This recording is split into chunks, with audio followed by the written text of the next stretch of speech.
Aminado si Daniel Padilla na magulong-magulo ang buhay niya noong panahong inalok sa kanya ang role bilang Andres Malvar sa Incognito.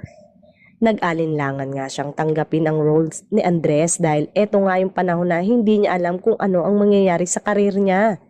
Eto nga yung panahon na magkahiwalay sila ni Catherine Bernardo at napakaraming batikos ang binabato sa kanya. Eto yung mga panahong down na down siya na parang ayaw na muna niyang magpakita sa publiko.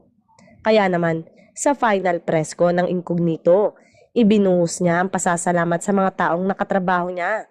Unang-una, gusto kong magpasalamat sa mga tao na sumusubaybay mula simula hanggang ngayon na magtatapos na ang aming show.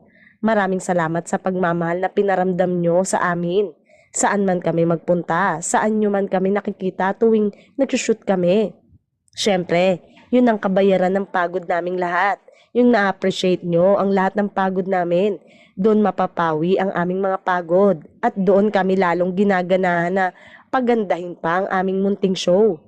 Maraming salamat po and yes, sa aming crew, sa mga tropa naming lahat, sa mga crew na mahal ko. Siyempre sa cast na to, sobrang minahal ko ang mga ito na gagawin ko ang lahat para sa inyong lahat. Lahat-lahat. Kahit ano, kaya kong sugurin basta't kasama ko ang mga ito. Alam naming lahat ang pag-aalinlangan ko bago natin ito sinimulan lahat. Bago ko tanggapin ito. Dahil wala, nandun ako sa punto ng buhay ko na ako ay gulong-gulo at litong-lito. Seryosong sabi ni Daniel.